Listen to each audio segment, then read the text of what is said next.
The ship hummed softly as it entered Earth atmosphere. Commander Lyra Vex sat at the control panel, her long fingers dancing across the glowing surfaces. Her skin shimmered with a faint blue glow that pulsed with her heartbeat.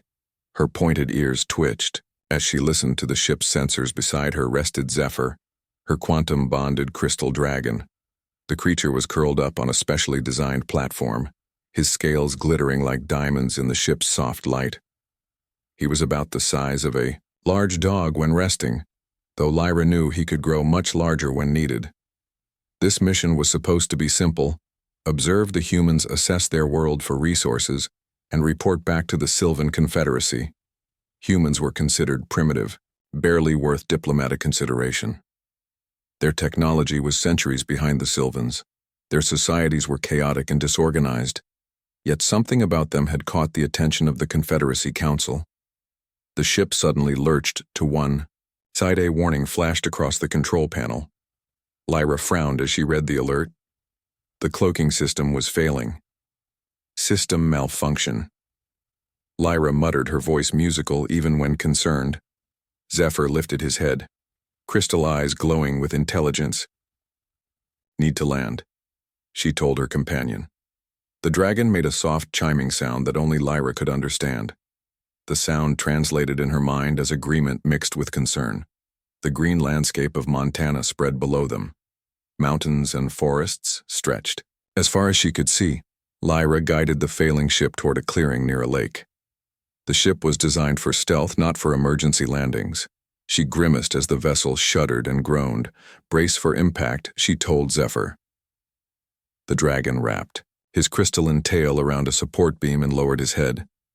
The ship hit the ground harder than Lyra would have liked. Trees snapped under its weight. Earth and rocks sprayed up around them. The control panel sparked and went dark. Emergency lights bathed the cabin in soft purple glow. Lyra checked the ship systems. Most were offline, including communications. She could not contact the Confederacy. She was stranded on Earth, surrounded by humans.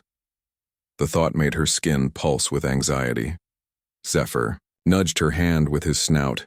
The touch was cool, like polished stone, yet somehow comforting. She scratched under his crystal chin, a gesture that always calmed them both. "We need to secure the ship and assess the damage," she said. She stood smoothing. Down her uniform, the material adjusted to her movements, shimmering like liquid metal. The airlock door opened with a hiss. Lyra took a careful breath. Earth air was different from her home world, richer in oxygen and filled with unfamiliar scents. She stepped out onto Earth soil for the first time. Zephyr followed close behind. The crash had created a small crater. Their ship now resembled a metallic egg, half buried in dirt. The cloaking system flickered weakly. Parts of the ship visible then. Invisible in an unstable pattern, Lyra knew it would fail completely soon. She activated a device on her wrist. It projected a holographic display of the ship and highlighted the damaged areas. The main propulsion system was offline. The quantum communicator was damaged. The cloaking system was barely functioning. They would need rare materials to repair everything. Lyra was calculating their options when Zephyr suddenly tensed. His crystal spines raised in alarm. The dragon turned toward the forest edge, his posture signaling danger. Someone is coming. Lyra understood without words. She reached for her neural toxin dispenser, a standard tool for dealing with primitive species. Her fingers wrapped around the small cylinder, ready to defend herself. A human, male, emerged from the trees. He wore a green uniform and a wide-brimmed hat. He stopped when he saw the ship, his eyes widening. He carried some kind of primitive communication device, and what might be a weapon. Lyra stayed perfectly still, analyzing. The human. He was taller than she expected, with broad shoulders and a strong jaw. His skin was tanned from outdoor work. His eyes were a shade of blue that reminded Lyra of the lakes on her homeworld. He removed his hat, revealing short brown hair. The gesture seemed respectful, not threatening. He raised one hand palm forward while the other hand slowly set down his equipment. "Hello," he called, his voice deep and steady. "Are you hurt? Do you need help?" Lyra was startled by his reaction. She had expected fear or aggression, not concern. The neurotoxin dispenser remained ready in her hand, but she did not activate it. Yet something made her hesitate. "I didn't expect human men to be so handsome," she whispered to Zephyr in her native tongue. The dragon made a dismissive sound, crystal nostrils flaring. The human took a careful step forward. "My name is Jack Miller," he said. "I'm a park ranger. I saw something come down in this area. I came to check if anyone needed help." Lyra understood his words. The Confederacy. Translators had been programmed with all Earth languages. She had studied human behavior. But nothing had prepared her for direct contact, especially not with a specimen like this one. Zephyr nudged her leg, a reminder of protocol. She should either eliminate the witness or wipe his memory. Those were the standard procedures. But something about this human made her curious. The ship chose that moment to completely lose its cloaking. The entire vessel became visible. The human Jack Miller stared at it with amazement but still did not run. "Incredible," he breathed. "You came from up there." He pointed skyward. Lyra made a decision, one that would change everything. "I am Lyra Vex," she said, using human speech for the first time. The words felt strange. On her tongue, "This is Zephyr." She gestured to the crystal dragon, who watched the human with suspicious eyes. "Our ship is damaged. Jack Miller." She used his full name as she had been taught humans did in formal situations. "We cannot leave." Jack looked, from Lyra to Zephyr to the ship. His face showed many emotions, but fear was not the strongest among them. Fascination seemed to win over caution. "I can help you hide your ship," he said after a moment. "Rangers know these woods better than anyone." "No, one comes to this area much." He looked directly at Lyra. "I know this must be scary, being stranded on a strange planet. But you're safe here." Lyra was confused by his assumption that she would be afraid she was a Sylvan elite scout trained to handle any situation. Yet his offer of help seemed genuine.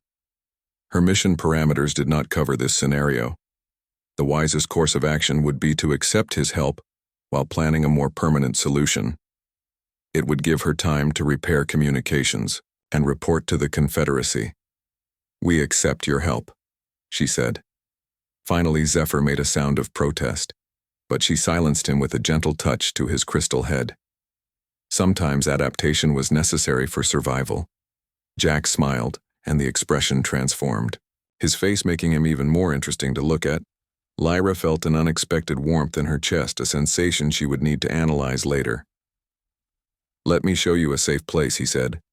"Then we can come back for anything you need from your ship." Lyra hesitated, then nodded. She activated the ship's security system. The vessel would defend itself against any other humans who might discover it. She gathered a few essential tools and supplies, including her personal weapons, though she kept these hidden from Jack. As they prepared to leave, Zephyr suddenly grew smaller. His crystalline body compressed until he was the size of a small lizard. He climbed onto Lyra's shoulder, a trick they had practiced but rarely needed to use. Jack stared in amazement. "That's handy," he said with a smile. "Can he change size whenever he wants?" "Only when necessary," Lyra replied. She was still studying Jack's face, fascinated by the way emotions showed so clearly on human features. Sylvans prided themselves on emotional control, but humans seemed to embrace their feelings. Jack led them through the forest, moving carefully so Lyra could follow. The terrain was rougher than she was used to, but her body adapted quickly. Sylvans were known for their physical resilience. As they walked, Jack asked questions about her world and her people. Lyra gave vague answers, revealing nothing important about the Confederacy or their interest in Earth. She instead asked questions of her own, learning about his job protecting this wilderness area. The sun was setting when they reached a small cabin nestled among tall trees. The structure was primitive, made of wood and stone, but it looked solid and hidden from view. "My grandfather built this place," Jack explained. "It's off the grid, no electricity or phone. Just a generator I use sometimes. No one knows about it except me. You can stay here until we figure something out." Lyra stood at the threshold of the human dwelling. This was not how she had expected her mission to begin. But as she looked at Jack Miller with his kind eyes and helpful nature, She wondered if perhaps there was more to humans than the Confederacy understood. I didn't expect humans to be so trusting, she thought, as she stepped into the cabin with Zephyr still perched on her shoulder. The first contact had been made and nothing would ever be the same. 2 months passed since Lyra and Zephyr crashed on Earth. The small cabin became their temporary home. Jack visited almost daily, bringing supplies, news, and teaching Lyra about human ways. Her mission to study humans had taken an unexpected turn, as she found herself becoming the subject of study instead of the observer. Lyra stood before the small mirror in the cabin bathroom. Her skin glowed faintly in the dim light. She focused her mind on the biotech modifications embedded in her cellular structure. Her appearance began to change. The luminescent quality of her skin faded, becoming a warm tan color. Her pointed ears rounded. Her silver-green eyes remained unusual, but could pass as colored contact lenses. Her face remained beautiful, but now appeared human. The transformation was taxing. She could maintain this disguise for 12 hours before needing to rest and regenerate. Sylvan biotech was advanced, but not perfect, especially without access to her homeworld's resources. Zephyr watched from the doorway, his crystal form now permanently shrunk to the size of a Komodo dragon. He made a chiming sound that only Lyra could understand. "Yes, I know you don't approve," she answered, adjusting her human clothing items Jack had provided. Earth fashion was strange but not unpleasant. We need to integrate, better understand their society from within. The dragon made another sound, this one sharper. "The Confederacy will be looking for us by now," she acknowledged. "I know, but our communicator is still damaged. We need more materials. Blending in is our best option until we can repair it." Lyra had been working on the communicator whenever Jack wasn't around. The device needed rare minerals, some of which existed on Earth but were difficult to obtain without drawing attention. She needed time and resources. A knock at the cabin door signaled Jack's arrival. Lyra smiled, feeling a strange flutter in her chest when she thought of the human ranger. She had begun cataloging these reactions as part of her study of human influence on Sylvan biology. Though she suspected Zephyr knew there was more to it. Jack entered carrying bags of groceries and a backpack. His face brightened when he saw Lyra in her human form. "Hey, Lisa, you look great," he said, using the human name they had chosen for her public identity. Zephyr made a disgruntled noise, and Jack laughed. "Good morning to you too, Grumpy," he said. The ranger had accepted the existence of an alien woman and her crystal dragon with remarkable ease. His open-minded nature was part of what made him so interesting to Lyra. "Ready for your first day in town?" Jack asked, setting down the supplies. Lyra nodded, though a feeling of nervousness surprised her. Sylvans rarely experienced anxiety, but the thought of being surrounded by humans in their settlement caused an unexpected reaction. Jack seemed to sense her concern. "It's just a small town. Everyone is friendly," he assured her. "Remember your story? You're my cousin from out of state staying with me while you look for work. Your pet is an exotic lizard species from overseas. You keep to yourself because you're shy. Nothing to worry about." The cover story was simple, yet effective. Jack had thought of everything.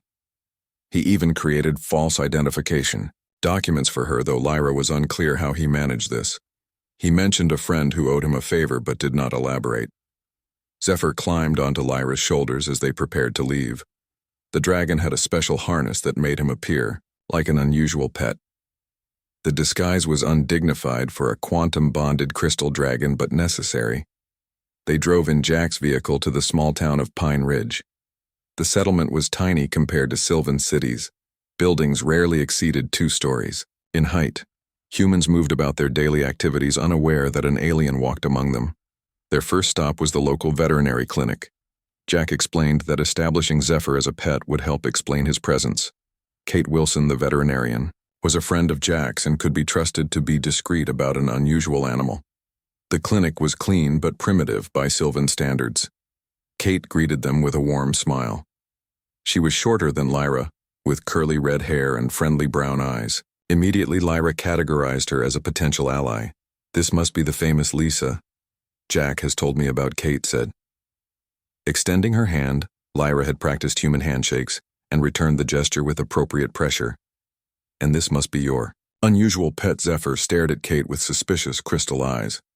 Lyra could sense his displeasure at being called a pet. What species is he exactly? Kate asked. Examining Zephyr with professional interest, I have never seen anything like him. He is a rare subspecies of monitor lizard from isolated islands in Southeast Asia. Lyra recited the prepared story.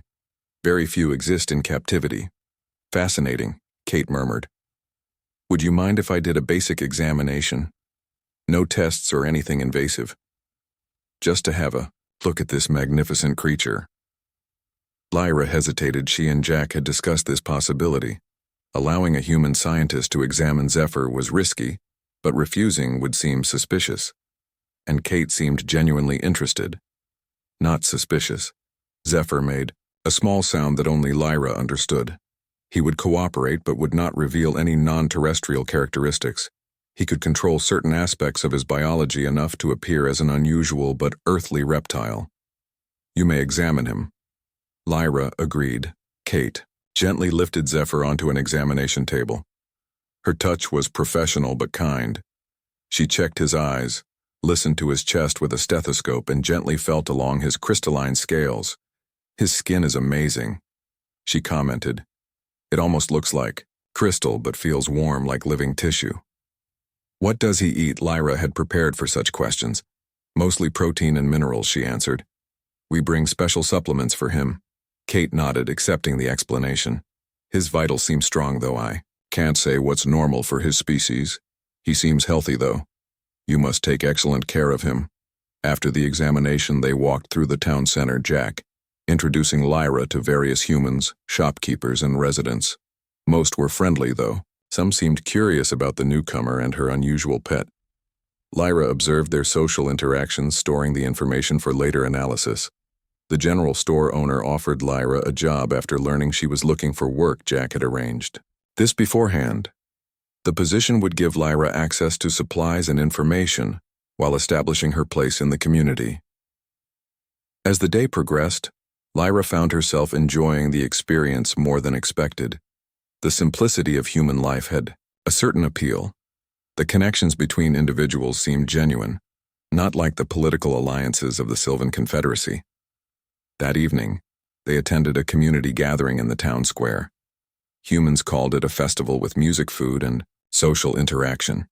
Jack explained it was to celebrate the beginning of summer. The concept of celebrating seasonal changes was foreign to Lyra. Sylvan marked time differently. The humans had strung small lights through the trees.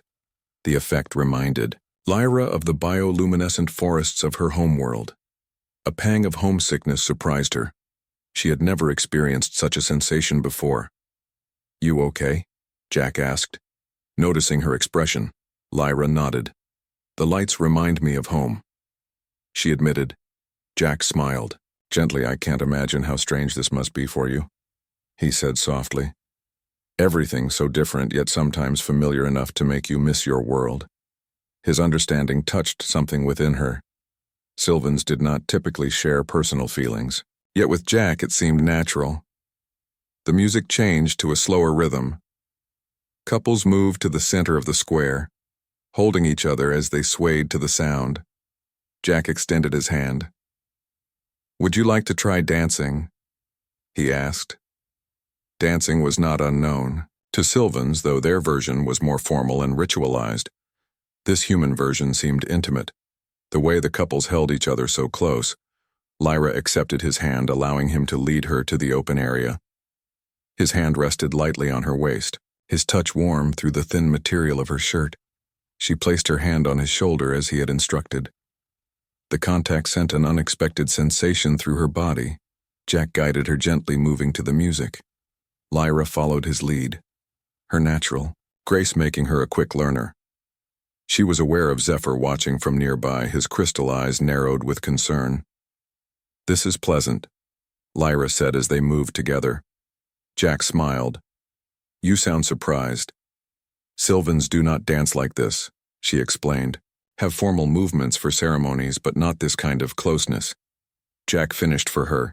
Yes, she agreed. Closeness.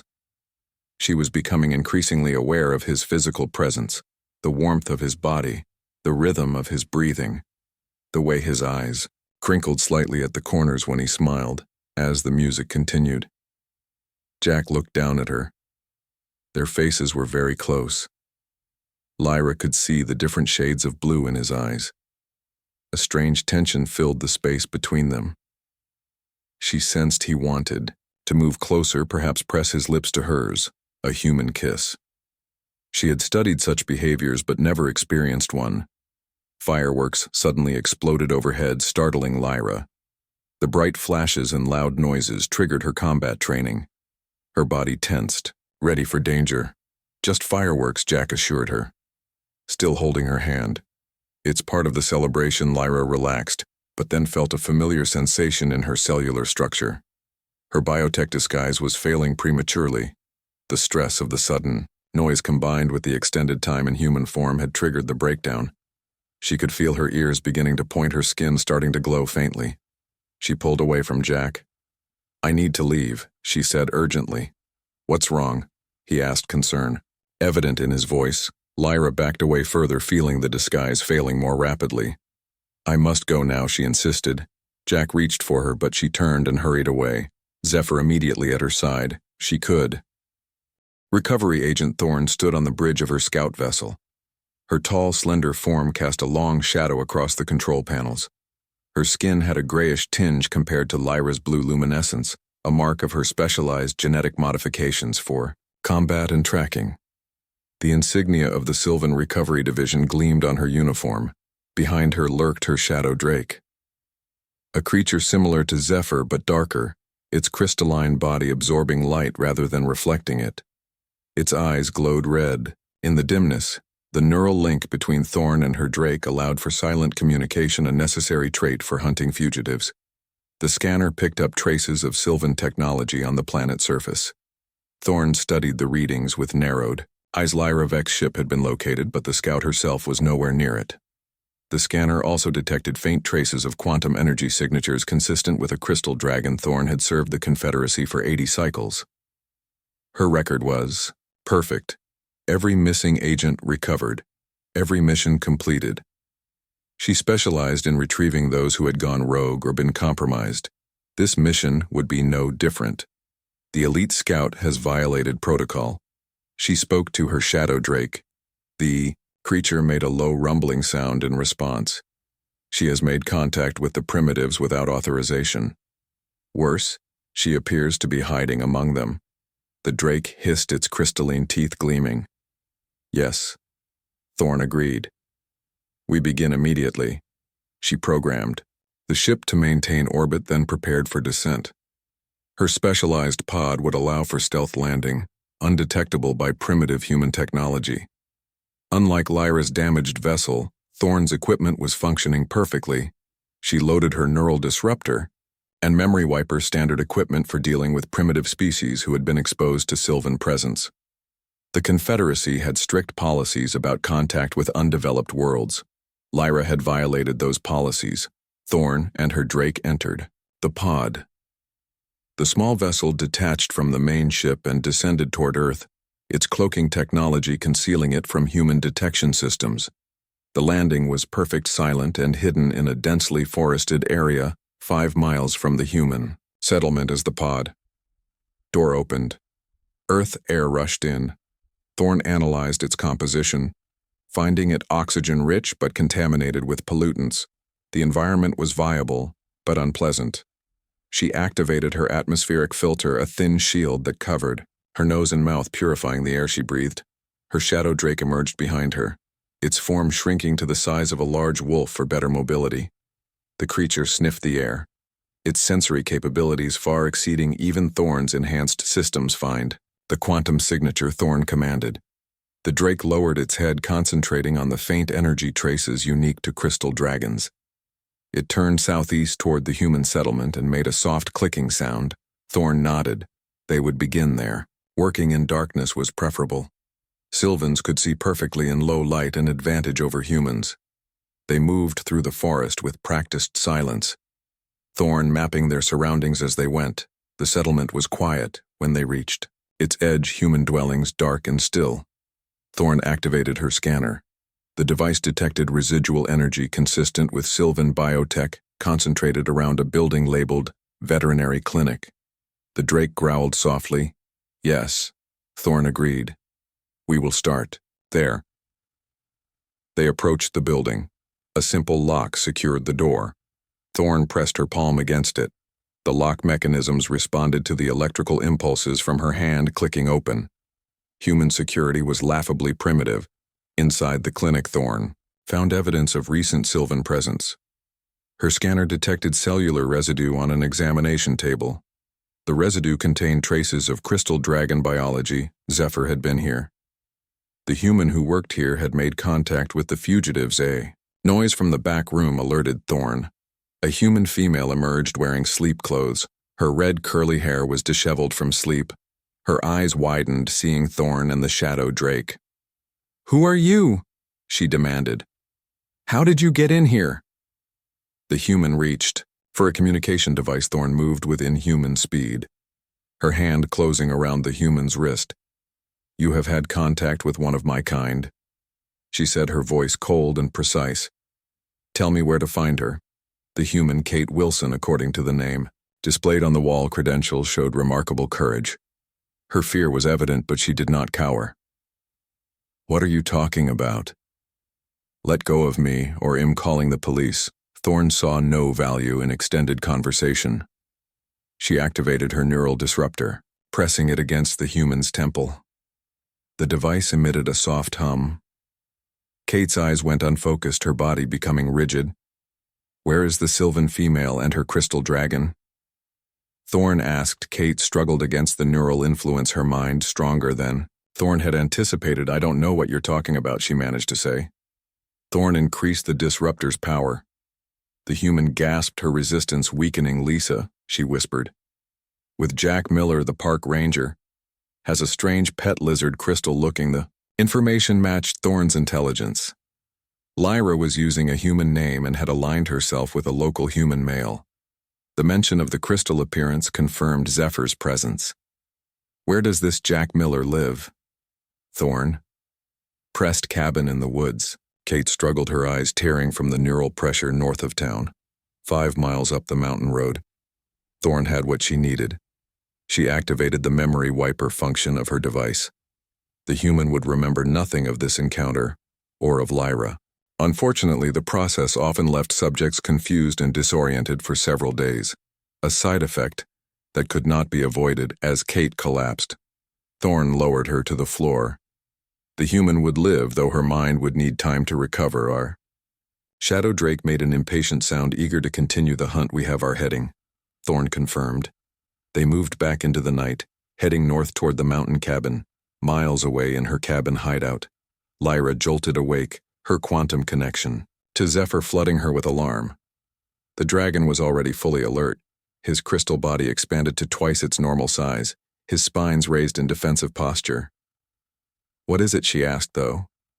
She already suspected the answer. Zephyr made a series of sharp clicks and chimes. The message was clear. Another Drake was on Earth. Lyra had feared this would happen. The Confederacy would not simply let a scout disappear. They had sent a recovery agent. "We need to move," Lyra said, already gathering essential supplies. Her communicator repairs were not complete, but she had made progress.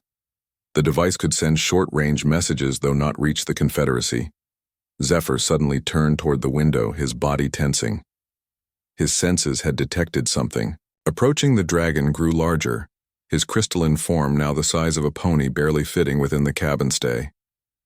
"Here," Lyra commanded. She moved to the window, peering out into the darkness.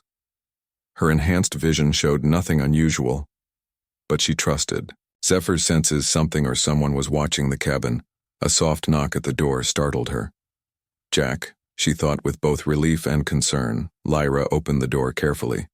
Jack stood there, his expression troubled. He had not seen her since she fled the festival 3 days ago. "Can we talk?" he asked. Then, seeing Zephyr's enlarged form, he added, "What's wrong?" Lyra pulled him inside, quickly shutting the door. "We're in danger," she said. "We need to leave." Jack looked confused. "You disappeared at the festival. Then you don't answer when I come by. Now you're saying we're in danger." What is going on, Lisa? Or whatever your real name is. Lyra felt a pang of regret at the hurt in his voice. My name is Lyra Vex.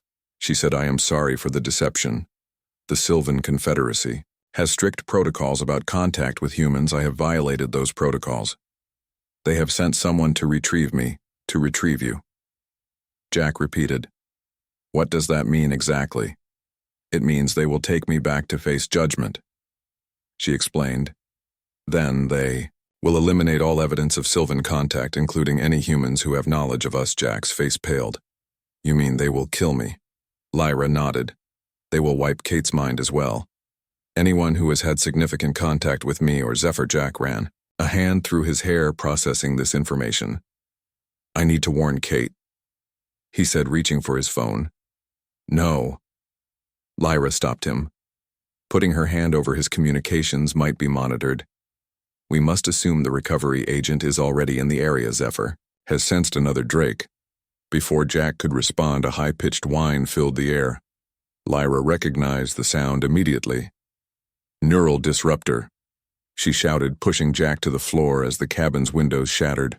A dark, crystalline form crashed. Through the broken window, the shadow Drake was smaller than Zephyr, but its body was designed for combat.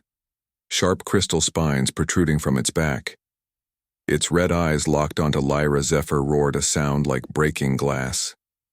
He positioned himself. Between Lyra and the shadow Drake, the two creatures circled each other, crystal bodies gleaming in the dim light. Where is the recovery agent? Lyra thought, knowing that the Drake would not be far from its bonded Sylvan. Her answer came as the cabin door splintered inward. Recovery agent Thorne stood in the doorway, her tall form silhouetted against the night sky. Her neural disruptor aimed at Lyra. Scout. Lyra Vex. Thorne said, her voice formal and cold. By authority of the Sylvan Confederacy, you are ordered to surrender and return for reassignment. Your unauthorized contact with primitive species has compromised our observation protocols. Jack had taken cover behind an overturned table, his ranger training giving him the sense to stay low and out of sight. Lyra positioned herself to keep Thorne's attention away from him. I cannot comply, Lyra responded, matching Thorne's formal tone. Thorne tilted her head slightly. 3 days passed since the confrontation at Susan's laboratory. The quantum resonator had been damaged during the energy surge, but the scientist was already working on repairs. Her enthusiasm for Sylvan technology was boundless. Each new piece of information Lyra shared led to dozens of questions and theories. Jack had recovered from his injuries. The Ranger was remarkably resilient for a human, his bond with Lyra growing stronger with each passing day. Though not quantum in nature like her connection to Zephyr, it felt significant in its own way. The three humans and Lyra sat in Susan's conference room, planning for the arrival of the Sylvan diplomatic team. The science division had sent a detailed message through the partially repaired communicator. They would arrive in 7 days. A small group led by senior researcher Elm, one of the moderates who had long argued for open contact with developing species. Kate had joined them as well. The veterinarian had recovered from Thorne's neural disruption, though she still suffered occasional headaches. When Lyra explained what had happened, Kate had been angry at first, but her scientific curiosity quickly overcame her resentment, especially when she learned more about Zephyr's unique biology. Crystal Dragon was healing well. His broken fragments had been collected and reintegrated into his form. The process was fascinating to the human scientists who had never witnessed crystalline regeneration. Susan had analyzed the process, documenting the quantum aspects while Kate focused on the biological components. We need to prepare the town, Lyra said, looking at the humans around the table. The Sylvan team will not hide their presence. This will be official. First contact. Jack nodded thoughtfully. The whole town. A lot of people might panic when they see your kind, no offense. None taken. Lyra understood the concern.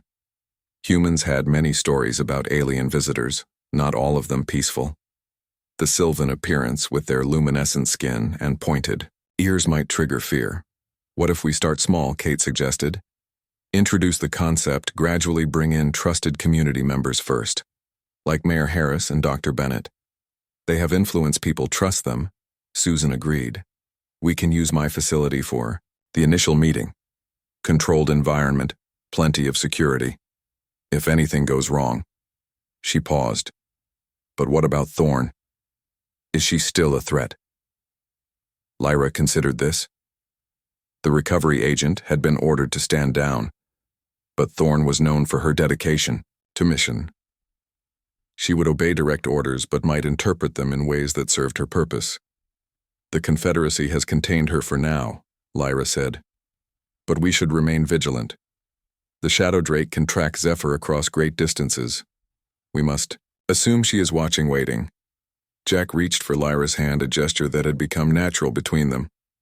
What about the Confederacy itself, he asked. Can we trust them? What do they really want from Earth? A valid question, Lyra admitted. The Sylvan Confederacy had existed for thousands of years, expanding through the galaxy. Their approach to less developed worlds varied depending on which faction held influence. The Science Division preferred observation and selective contact. The Resource Division, as their name suggested, focused on acquisition. The Military Division advocated for security and control. Senior Researcher Elm represents the progressive elements, she explained. He believes in mutual benefit through exchange of knowledge and culture. But others in the Confederacy may have different agendas. Kate leaned forward. So we're not just preparing for first contact, we're negotiating the future relationship between our worlds. Talk about pressure, the gravity of their situation. Settled over the room. These four would shape humanity's first official interaction with an alien civilization. The responsibility was enormous. Zephyr, who had been resting in the corner, suddenly raised his head. His crystal eyes focused on something distant. His body tensed, spines rising. What's wrong? Susan asked, noticing the dragon's alertness. Lyra felt it through their bond. Another ship had entered Earth's atmosphere. Not the diplomatic vessel, it was too soon. The quantum signature was familiar. Thorn, she said, her voice tight. The recovery agent is making another move. Jack stood immediately. What do? We need to get to my ship, Lyra said. The defense systems can protect us. She had been working on repairs using components from Susan's lab. The ship was not space-worthy yet, but its security and weapons were operational. The humans gathered essential supplies, moving with practiced efficiency. Their days of planning for various contingencies had prepared them well. Susan downloaded her research. To portable drives, Kate packed medical supplies, Jack collected weapons and communications equipment. They left in Susan's research vehicle, a rugged all-terrain truck. The journey to Lyra's ship would take several hours even on the forest roads. Zephyr rode in the back, his size adjusted to fit the space. His senses alert for pursuit, Jack drove, navigating the rough terrain with skill. Susan monitored a tablet displaying energy readings, looking for anomalies that might indicate Sylvan technology. Kate kept watch, her medical bag ready in case of injuries. Lyra felt tension building in her chest. The recovery agent was violating direct orders from the Science Division. This suggested Thorn had support from another faction, most likely the Military Division. They would not accept diplomatic contact with humans, not if they believed Earth held valuable resources. The forest thickened as they drove deeper into the wilderness. Tall pines blocked much of the sunlight, creating a perpetual twilight. Lyra directed Jack through the maze of unmarked trails leading toward her hidden ship. A flash of light through the trees caught her attention. Something reflective moving parallel to their path. The Shadow Drake, its crystalline body visible for just an instant. They're tracking us, Lyra warned. Jack increased speed. The truck bouncing over the uneven ground, Susan studied her tablet. The energy readings are spiking, she reported. Something with a quantum signature is approaching. Fast, Kate pointed. Ahead through the trees, Lyra's ship came into view. The metallic egg-shaped vessel rested in a clearing just as they had left it. Its surface now fully visible, the cloaking system had failed completely during their absence. As they approached the ship, Lyra activated her remote access. The vessel's defense system powering up weapon ports opened along the hull. Energy barriers shimmered into existence. They parked the truck at the edge of the clearing, approaching the ship on foot. Zephyr moved. Ahead, his size increasing as they left the vehicle. The crystal dragon positioned himself between the humans and the surrounding forest. The ship's entry ramp descended in response to Lyra's command. The interior lights activating as they boarded. The control systems were partially restored, power flowing through repaired circuits. The main bridge still showed damage, but many systems were operational. Lyra moved to the central console, her fingers dancing across the controls. The ship's sensors detected 2 Sylvan vessels in Earth's orbit. One was the expected diplomatic ship from the Science Division, but the other was a military transport. The readings showed multiple life signs, not just Thorn, but a full squad of Sylvan security forces. They sent a retrieval team. Lyra said, her voice grim. The military division is making its own move. Jack looked over her shoulder at the alien display. How bad is that? Very bad, Lyra replied. The military division views developing worlds as potential threats to be controlled or resources to be acquired. They do not share the science division's interest in cultural exchange. Susan joined them at the console, studying the Sylvan technology with fascination. Can your ship defend against them? Not against a full military team, Lyra admitted. But it can delay them long enough for the diplomatic vessel to arrive. The science division outranks the military in first contact scenarios. They can override Thorn's team if they reach us in time. Kate, who had been watching the forest through a viewport, pointed suddenly. Movement in the trees. The ship's external cameras focused on the area. Multiple figures emerged from the forest, their forms tall and slender, unmistakably Sylvan. They wore the dark uniforms of the military, division specialized combat gear designed for operations on undeveloped worlds. Neural disruptors and containment fields, standard equipment for subduing indigenous life forms. At their center walked Thorn. The recovery agent now wore the insignia of a military commander. Her promotion likely a reward for defying the science division. She had gambled on military support and won. The shadow drake prowled at her side, its red eyes fixed on the ship. Activate all defense systems, Lyra instructed. The vessel responded, weapon systems powering up to full capacity. The energy shield strengthening. This is military commander. Thorn's voice came through the communication system. Scout Vex, you are ordered to surrender the primitives and prepare for extraction. The humans will be processed as specimens. The ship detected as the message was transmitted. Lyra did not respond. She instead activated a secure channel to the approaching Science Division vessel. Senior Researcher Elm, this is Scout Lyra Vex. Military Division forces have surrounded my position. They intend to capture the human contacts. Please advise. The response came quickly. Scout Vex, maintain position. We are accelerating our approach. Protect the human contacts. At all costs. The diplomatic mission takes priority over military action by Council directive. Thorn must have intercepted the communication. Her forces began to advance toward the ship. Neural disruptors aimed at the vessel's shield generators. The military knew the ship's vulnerabilities. Zephyr roared a challenge, his crystal body now fully expanded to combat size. His wounds had healed, his strength restored. The shadow. Dawn broke over the mountains as Lyra, Jack, and the wounded Zephyr reached a small stream. The crystal dragon limped behind them, his normally brilliant body dulled with injury. Crystalline fragments had broken off during the fight with the shadow. Drake. Each loss weakened the quantum bond between Lyra and her companion. She could feel his pain as her own. We need to rest, Jack said, breathing heavily. His forehead still showed dried blood from Thorn's attack, and his movements were stiff. He had kept pace with Lyra through the night, a testament to his endurance. Lyra scanned their surroundings, her senses alert for any sign of pursuit. The recovery agent would not stop tracking them. The shadow drake could follow Zephyr's quantum signature, though the water might temporarily mask it. A few minutes, Jack urged. When she hesitated, he added, "Please, Zephyr needs it too." She relented, knowing he was right. They found a small clearing beside the stream, partially hidden by large boulders. Jack knelt by the water, drinking deeply, then gently cleaning his wound. Lyra helped Zephyr to the water's edge. The crystal dragon drank the mineral content of the water would help him regenerate. Jack watched the dragon with concern. Will he be okay? Zephyr needs time to heal, Lyra explained. He can regenerate, but the process requires energy and minerals. The Shadow Drake was designed for combat. Zephyr is a scientific companion, not a warrior. Jack nodded, taking this in. How far to your ship? Another day's journey. If we avoid the main trails, Lyra said the craft remained where they had left it, hidden in a remote clearing. Its defense systems were active, but she worried about their effectiveness against a recovery agent. Thorn would have equipment designed to bypass Sylvan security.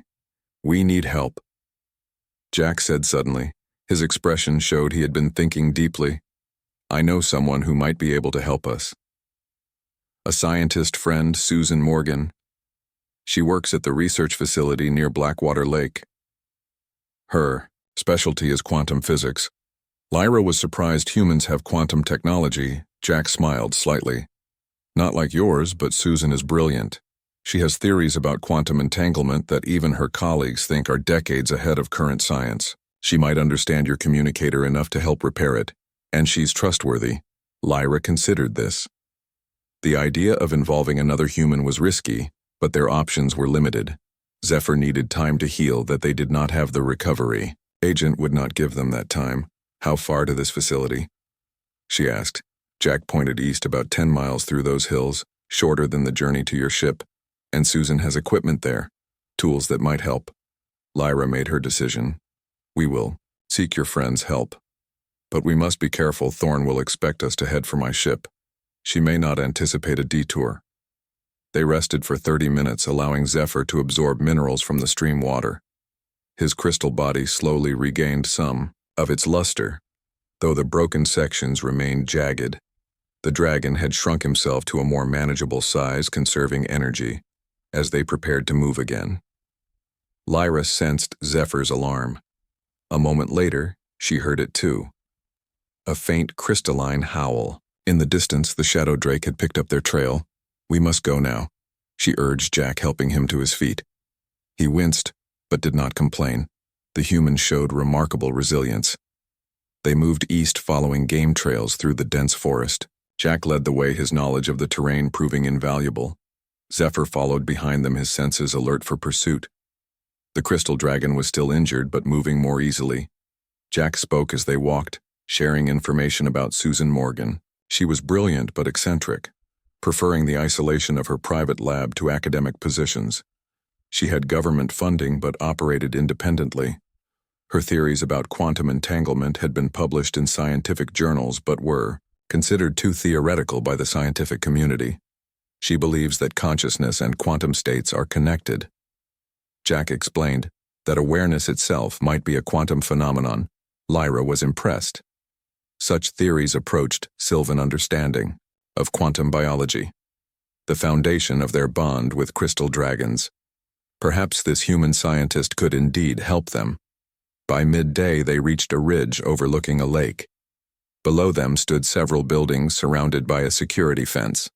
The largest structure featured a dome and several satellite dishes. Jack said, Susan's research facility. We need to approach carefully. The security system is designed to keep people out. Government paranoia. They descended the ridge, keeping to the tree. Lion Zephyr had shrunk himself further, now the size of a house cat, to conserve energy. The dragon rode on Lyra's shoulder, his crystal eyes scanning for danger. Jack led them to a service road, then to a maintenance entrance in the fence. He entered, a code on the keypad explaining that Susan had given him access for emergencies. The gate clicked open. The facility seemed quiet. No personnel were visible. Lyra found this strange for a research center. Jack explained that Susan preferred to work alone most of the time, hiring assistants only when absolutely necessary. They approached the main building. Jack pressed an intercom button. Susan, he called. It's Jack Miller. I need your help. It's an emergency. Silence followed. Then a woman's voice crackled through the speaker. Jack, is that really you? What kind of emergency, life or death? Jack replied. Not exaggerating. Please let us in. The door unlocked with a heavy click. Jack pushed it open. leading Lyra and Zephyr into a climate-controlled hallway. The air smelled of ozone and electronics. Lyra noted security cameras tracking their movement. A woman appeared from a side door. She was tall, with silver-streaked black hair pulled back in a severe bun. Her eyes widened, seeing Lyra and the crystal creature. "On her shoulder, Jack? What have you brought into my facility?" she demanded. Her voice was sharp, but her eyes showed more curiosity than fear. "This is Lyra," Jack began. "She needs our help." Susan held up her hand. "I can see she's not human," she interrupted, and that she gestured to Zephyr is definitely not from Earth either. Her gaze was analytical, assessing, not judging. "You better come to my lab and explain everything." She led them through a series of hallways to a large circular room. The space was filled with equipment. Lyra recognized some of the components, though the technology was primitive compared to Sylvan standards. Computer screens displayed complex equations and waveform patterns. A large device dominated the center of the room, surrounded by sensors and monitoring equipment. "Now talk," Susan said, crossing her arms. Jack explained everything, from finding Lyra and Zephyr after their crash to their current predicament with the recovery agent. He spoke quickly but clearly, omitting nothing. Susan listened without interruption, her expression changing from skepticism to fascination to concern. When Jack finished, she turned to Lyra May. She asked, reaching toward Zephyr. Lyra nodded. The dragon allowed Susan to examine him. Her touch was gentle, professional. The scientist studied his crystalline structure with naked admiration. "Quantum crystalline biology," she murmured. "Theoretical papers have suggested such possibilities, but to see it, magnificent." She looked at Lyra. "You said you're quantum, bonded to him." "How does that work?" Lyra explained the basic principles of Sylvan quantum biology. The bond allowed for shared consciousness and communication. The dragons were not pets but partners, their crystalline biology designed to resonate with Sylvan neural patterns, and this other Sylvan thorn is pursuing you with her own quantum dragon, Susan clarified. Shadow Drake. Lyra corrected, bred for hunting and combat. They share a different kind of bond. More control, less partnership. Susan nodded, processing this information. Then asked, "How does your communicator work?" "The one you've been trying to repair." Lyra described the quantum communicator. Its function relied on entangled particles maintained across vast distances. The damage had disrupted the entanglement field. Without proper material, she had been unable to restore it. "I think I can help," Susan said after a moment, her eyes bright with excitement. "My research focuses on quantum entanglement. I've developed theories about sustaining coherence across distances. I've even built prototype equipment." She gestured to the large device in the center of the lab. Lyra was skeptical. The human technology seemed far too primitive, but Susan continued. "My breakthrough came when I realized conventional approaches were limited by classical thinking. Quantum states require quantum solutions." She moved to a computer terminal, bringing up complex equations. Jack looked between them, hope building in his expression. "Can you fix her communicator?" Susan shook her head. "Not directly. But I might be able to amplify the signal using my equipment. If Lyra can get a partial connection, my quantum resonator could strengthen it enough to transmit." It was better than Lyra had hoped. "I need to return to my ship to retrieve the communicator," she said. Susan raised a hand. "I have a better idea." She said, "You said this recovery agent expects you to go to your ship." She turned to Jack. "Do you still have that sample I gave you last year when you helped me track quantum fluctuations in the wilderness?" Jack nodded. "I think it's at my ranger station." "Good," Susan said. "Get it. The quantum particles in that sample might help us trace the unique signature of Lyra's communicator from here. We might be able to establish a connection without physically retrieving it." Jack hesitated, looking at Lyra. "Is that possible?" "Theoretically," Lyra acknowledged. "If the human had indeed isolated quantum particles with sufficient coherence, they might be able to create a resonance field that could potentially connect with the communicator remotely." It was an elegant solution, one that would avoid Thorn's trap. The ranger's station is only 3 miles from